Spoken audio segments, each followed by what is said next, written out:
Today I begin a new life. Today I shed my old skin which hath too long suffered the bruises of failure and the wounds of mediocrity. Today I am born anew, and my birthplace is a vineyard where there is fruit for all. Today I will pluck grapes of wisdom from the tallest and fullest vines in the vineyard, for these were planted by the wisest of my profession who have come before me generation upon generation. Today I will savor the taste of grapes from these vines, and verily I will swallow the seed of success buried in each.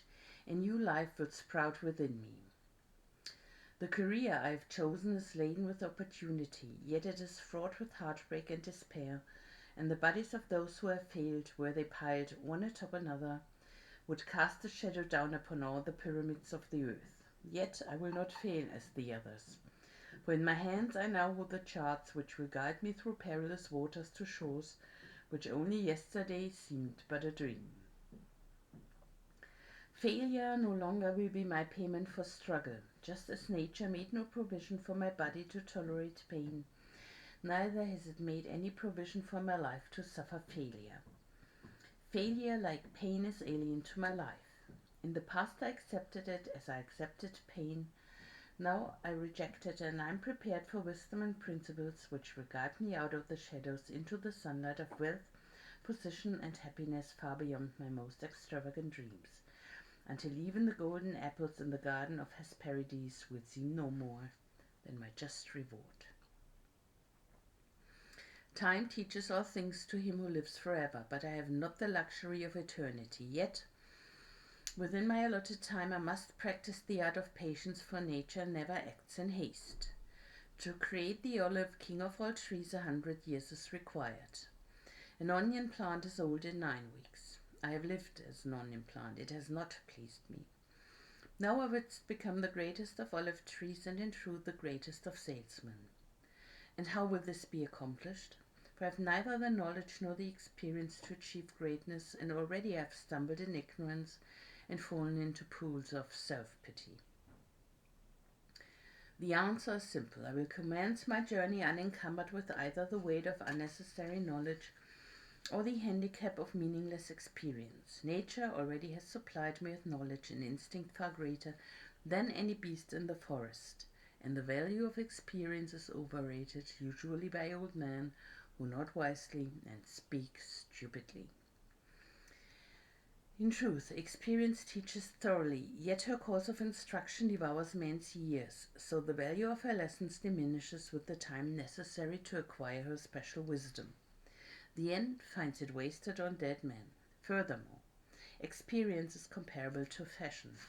An action that proved successful today will be unworkable and impractical tomorrow. Only principles endure, and these I now possess, for the laws that will lead me to greatness are contained in the words of these scrolls. What they will teach me is more to prevent failure than to gain success, for what is success other than a state of mind? Which two, among 1,000 wise men, will define success in the same words? Yet failure is always described but one way. Failure is man's inability to reach his goals in life, whatever they may be. In truth, the only difference between those who have failed and those who have succeeded lies in the difference of their habits. Good habits are the key to all success, bad habits are the unlocked door to failure. Thus, the first law I will obey, which precedeth all others, is, I will form good habits and become their slave.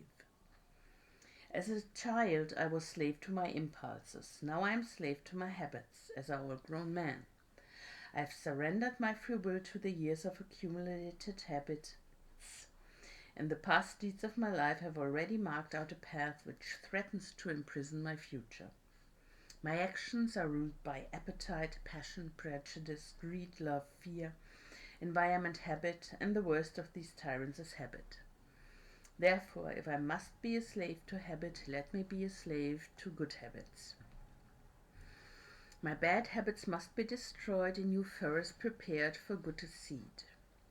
I will form good habits and become their slave. And how will I accomplish this difficult feat? Through these scrolls it will be done. For each scroll contains a principle which will drive a bad habit from my life and replace it with one which will bring me closer to success. For it is another of nature's laws that only a habit can subdue another habit. So in order for these written words to perform their chosen task, I must discipline myself with the first of my new habits, which is as follows. I will read each scroll for 30 days in this prescribed manner before I proceed to the next scroll. First, I will read the words in silence when I arise. Then I will read the words in silence after I have partaken of my midday meal. Last, I will read the words again just before I retire at day's end, and most important on this occasion, I will read the words aloud. On the next day, I will repeat this procedure, and I will continue in like manner for 30 days. Then I will turn to the next scroll and repeat this procedure for another 30 days. I will continue in this manner until I have lived with each scroll for 30 days and my reading has become habit. And what will be accomplished with this habit? Herein lies the hidden secret of all man's accomplishments. As I repeat the words daily, they will soon become a part of my active mind. But more important, they will also seep into my other mind, that mysterious source which never sleeps, which creates my dreams and often makes me act in ways I do not comprehend. As the words of these scrolls are consumed by my mysterious mind, I will begin to awake each morning with a vitality I have never known before. My vigor will increase, my enthusiasm will rise, my desire to meet the world will overcome every fear I once knew at sunrise. And I will be happier than I ever believed it possible to be in this world of strife and sorrow.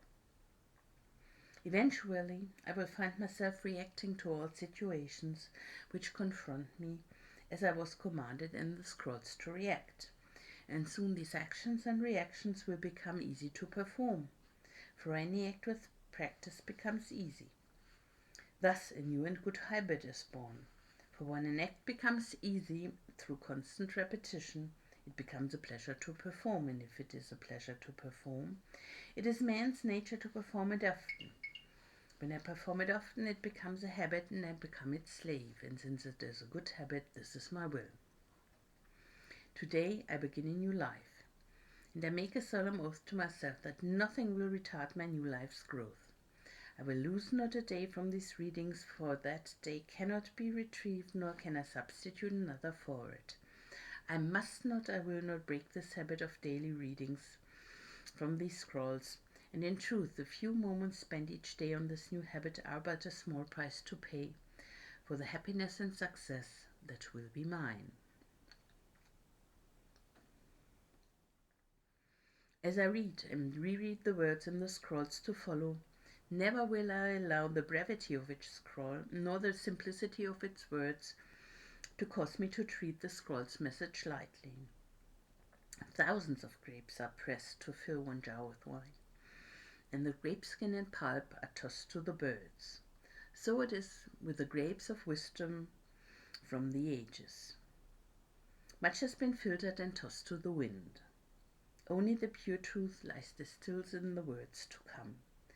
I will drink as instructed and spill not a drop, and the seed of success I will swallow.